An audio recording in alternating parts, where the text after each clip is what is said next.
مسائل پاکستان کی لیڈرشپ جو ان تمام مسائل کو سنجیدگی سے دیکھتے ان کے سامنے اجاگر کرے اور کوشش کی کہ بلوچستان کے طول و عرض سے ہم ان آوازوں کو بلائیں جو کہیں نہ کہیں بلوچستان کے تمام ایشوز پہ ان کا کوئی حیثیت ہے. تمام پولیٹیکل پارٹیز کو بھی ہم نے دعوت نامے دیے، کچھ آئے کچھ نہیں آ سکے. بہرحال ہمارا یہ کوشش تھا کہ اس آواز کو ہم بلند کریں اور جس طریقے سے جس بحران سے ہمارا سماج گزر رہا ہے اس میں ایک ڈائلاگ کا ضرورت ہے. ڈائلاگ کے ذریعے معاملات کو حل کرنے چاہیے. اس کا ایک مثال میں آپ کو دوں کہ آج گوادر کے جو لوگ ہیں وہاں عام لوگ اس بات پہ احتجاج کر رہے ہیں کہ ان کو بنیادی جو ان کے ضروریات ہیں، ان کے جو بنیادی حقوق ہیں ان کو دیے جائیں، مگر ساتھ ساتھ یہ ہوا کہ ریاست نے بنیادی حقوق ان کو مہیا کرنے کے بجائے ان کو جیلوں میں ڈالا. ہم آج اس فورم سے یہ مطالبہ کرتے ہیں جن لوگوں کو ریاست نے گوادر کے احتجاج پہ قید میں رکھا ہے، مولوی ہدایت الرحمان صاحب، واڈیلا صاحب 2-3 دن پہلے رہا ہوئے ہیں، ان سب کے کیسز واپس لیے جائیں اور ان کو آزاد کیا جائے.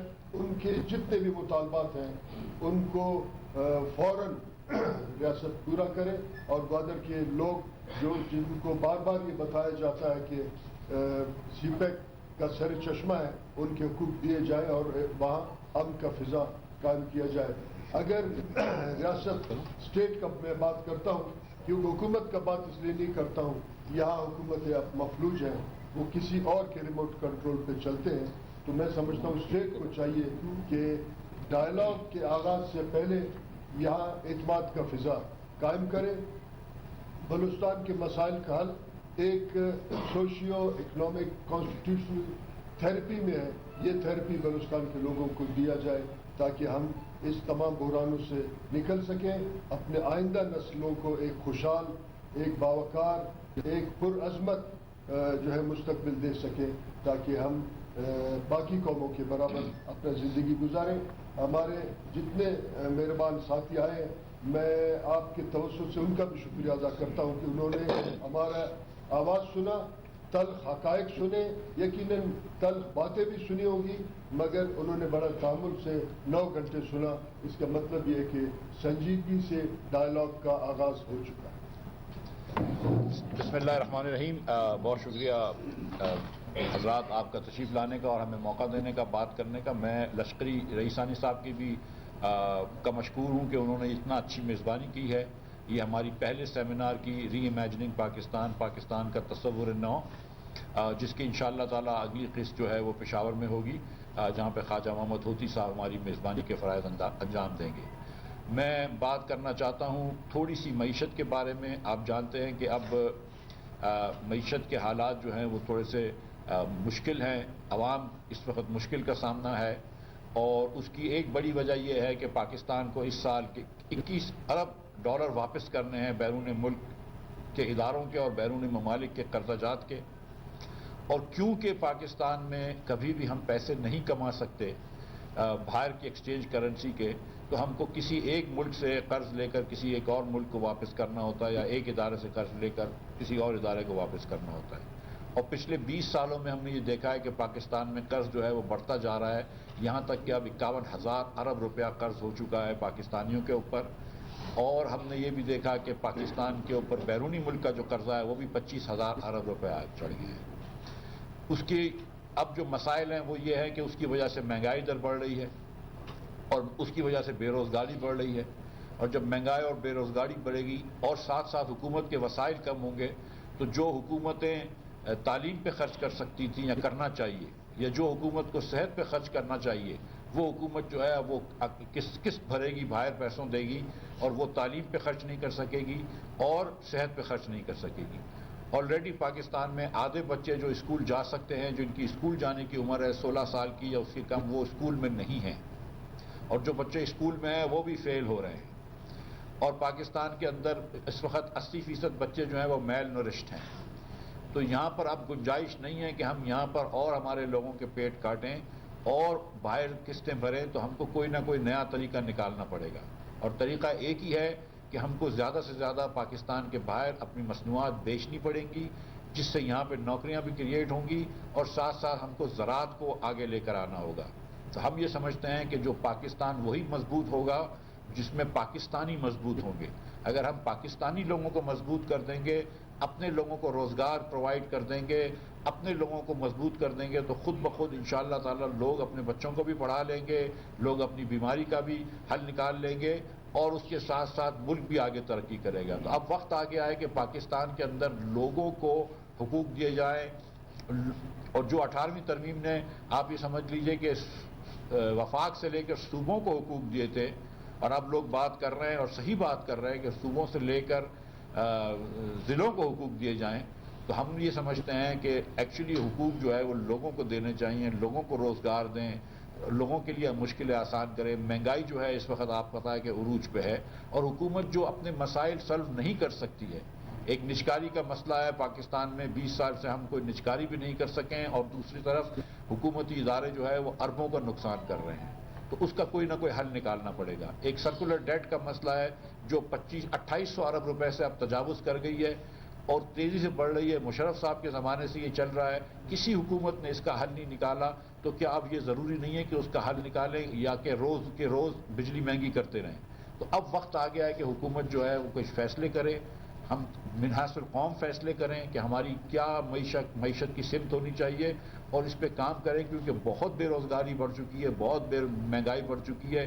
8 کروڑ پاکستانی مفلسی میں رہتے ہیں، اس لیے پاکستان ہم نے نہیں بنایا تھا کہ سارے لوگ جو ہیں وہ مفلسی میں رہ رہے ہوں، غربت میں رہ رہے ہوں اور جہالت میں رہ رہے ہوں۔ اس سے آزادی دلانا ہمارا ایک نصب العین ہونا چاہیے۔ شکریہ۔ سوالات لے لیں۔ جی کوئی سوال آپ کے؟ معیشت کی بات کی، یہ ایک تسلسل ہے۔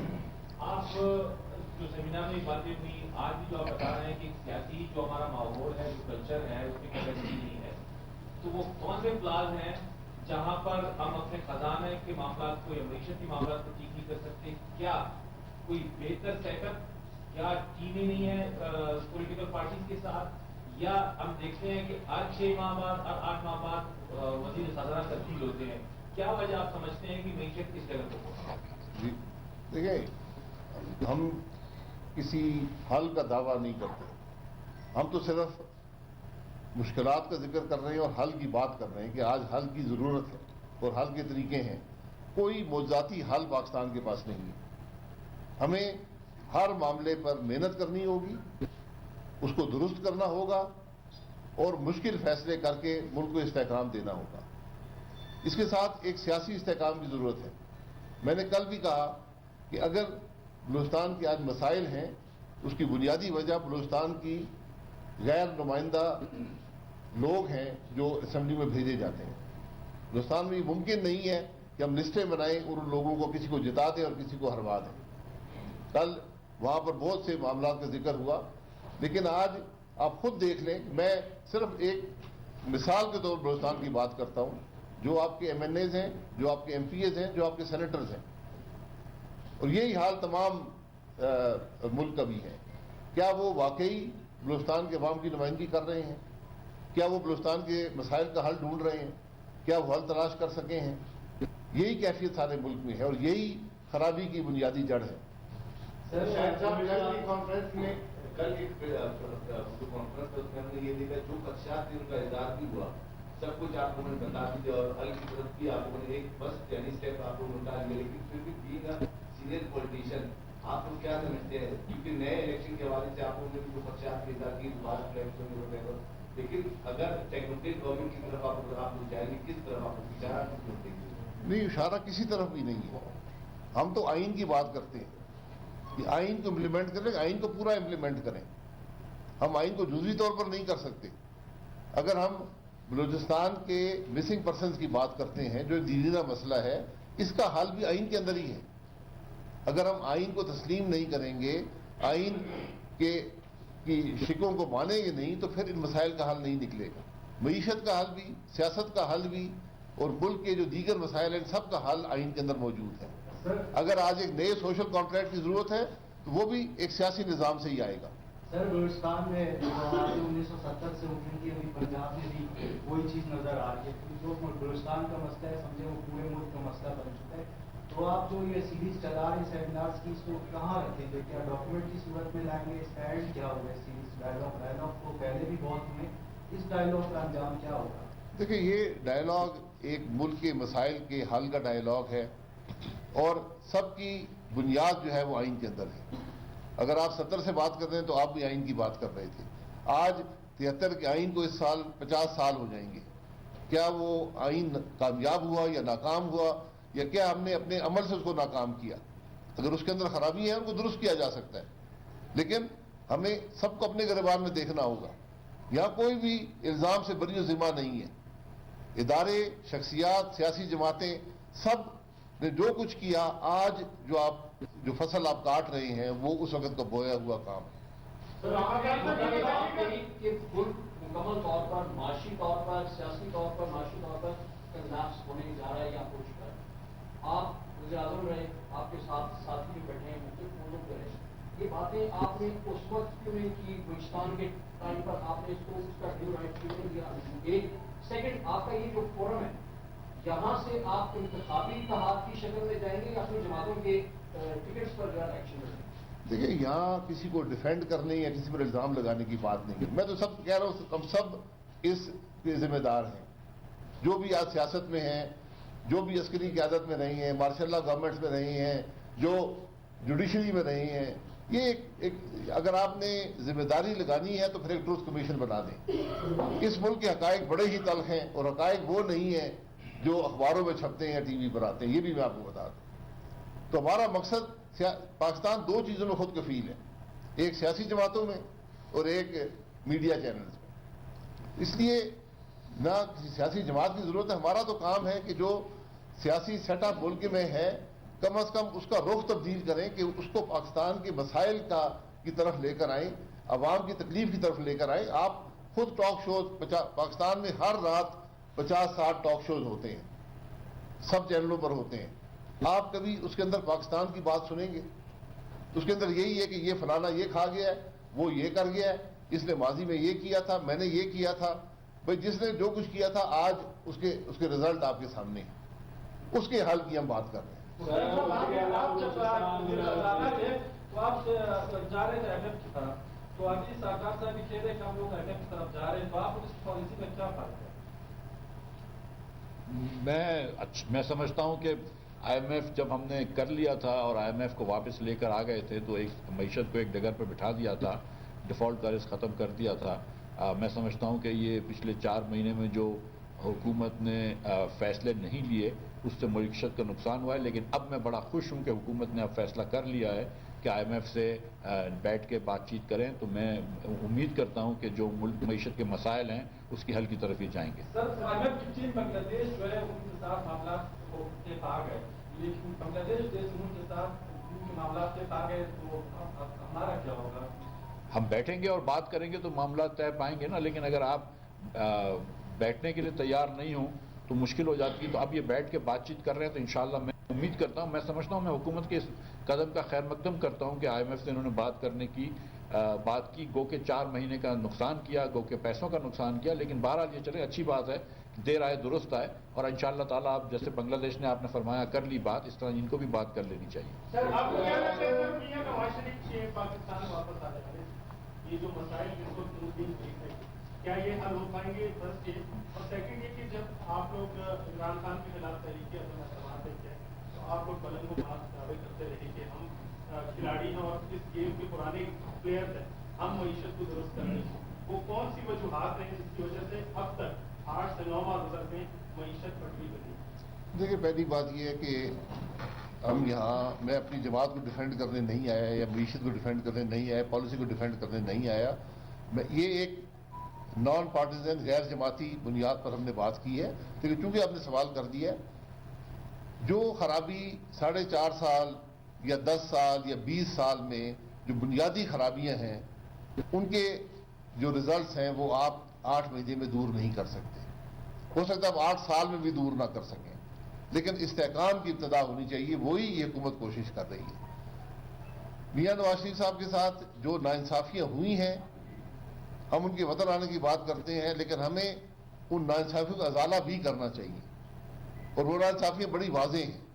میں ہمیشہ یہ کہتا ہوں کہ آج یہ جوڈیشری کا کام ہے کہ وہ بھی اپنے ان فیصلوں کو دیکھے جن کے اثرات پاکستان پر ہوئے اور بے پناہ ہوئے ہیں۔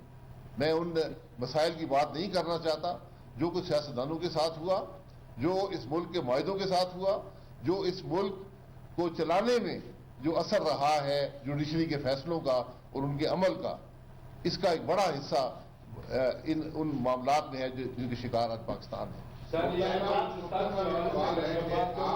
آپ اس کے بعد جی آپ بلوچستان موجودہ جو وزیر اعلیٰ ہے، ان کا کہنا ہے کہ 30 ارب روپے جو ہے وہ ہمیں کم ملے، جبکہ 32 ارب روپے جو ہے PPN جو ہے وہ ہمارے واجبات ان کے پاس موجود ہے۔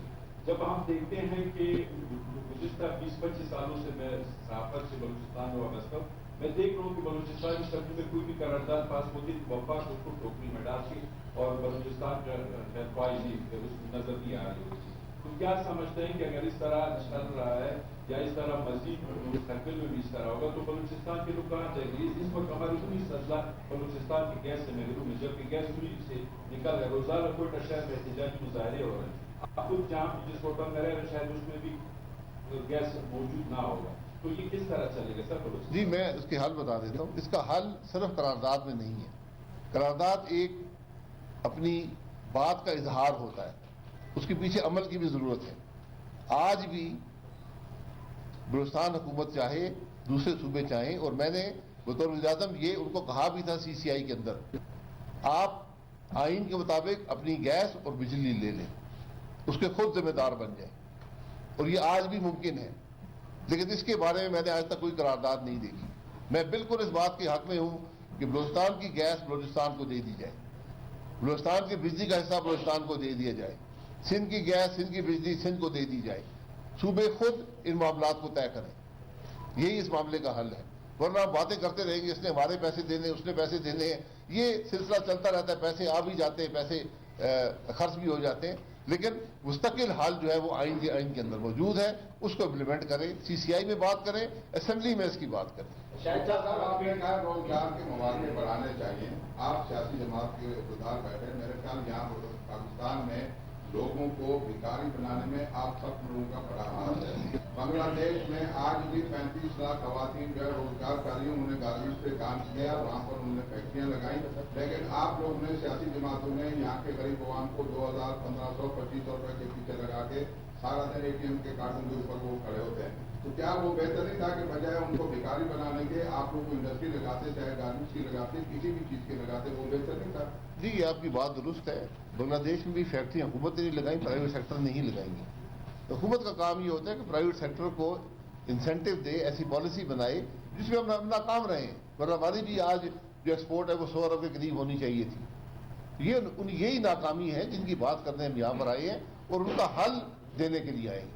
سر کیا آپ اپنی میرا کوشچن کر سکیں تاکہ آپ کسی فورم سے انتخاب کرنے کے یا اپنی جماعتوں کے ٹکٹ پہ یا آزاد سے، کیونکہ جو آپ کی سوچ ہے آپ نے کرٹیسائز کیا تمام پچھلے حکمرانوں کو جن جماعتوں کا آپ مطالعہ تو تھوڑا سا ہم نے کسی کو کرٹیسائز نہیں کیا، اپنے آپ کو کرٹیسائز کیا۔ ہم سب ذمہ دار ہیں، جس میں سیاستدان بھی ہیں، فوجی بھی ہیں، جج بھی ہیں، میڈیا بھی ہے۔ پرسوں کی بات ہے کہ میڈیا نے خبر چلا دی کہ پاکستان میں پیٹرول کی شارٹیج ہو گئی، پوری رات وہ منسٹری لگی رہی، منسٹر لگے رہے کہ جناب کوئی شارٹیج نہیں ہے، اور وہاں پیٹرول پمپوں پر لائنیں لگ گئیں۔ تو ہم سب ذمہ دار، ہم یہاں پر کسی پر الزام لگانے نہیں، ہم نے کسی کے بارے میں کوئی تنقید نہیں کی، ہم نے ملک کے مسائل کی حل کی بات کی، ان کے مسائل کی بات کی اور ان کے حل کی بات، یہی ضرورت ہے۔ جی بھائی، الیکشن جب ہوں گے، جس جماعت میں ہم ہیں وہیں سے الیکشن لڑ رہے ہیں، جماعت کی ضرورت نہیں ہے، لیکن آج ملک کے مسائل کی کوئی بات تو کرے نا۔ آج ہمیں سیاسی نظام ملک کے مسائل اور عوام کی تکلیف کی بات کرتا نظر نہیں آتا، نہ ان کے حل تلاش کرنے میں نظر آتا ہے۔ شاید صاحب جیسے ہی PTN پر اقتدار آئی یعنی استعفا، تو ہم نے یہ دیکھا کہ پاک فوج کی جانب سے اسٹیٹمنٹ ہے کہ ماضی مداخلت ہوتی تھی اور آئندہ مداخلت نہیں کرے گی سیاسی مداخلت، تو کیا آپ جو آئین ہے اس پر عمل درآمد کی ذمہ داری گورنمنٹ پہ عائد ہوتی ہے یا پاک فوج مکمل ایک اسٹیپ بیک ہوگا؟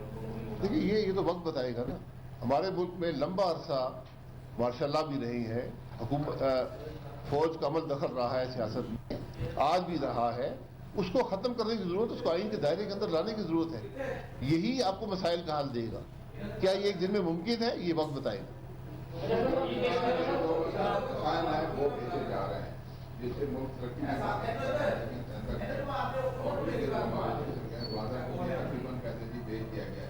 جب آپ بلوچستان کی یہاں بات تو کرتے ہیں، جب وفاق میں جاتے ہیں تو وہ سب بلوچستان کو بھول جاتے ہیں، اور جو بلوچستان کے مسائل ہیں وہ وفاق کو ہی منتقل ہو جاتے ہیں. دیکھیں میں گزارش کر دوں، حقائق کو دیکھنا چاہیے.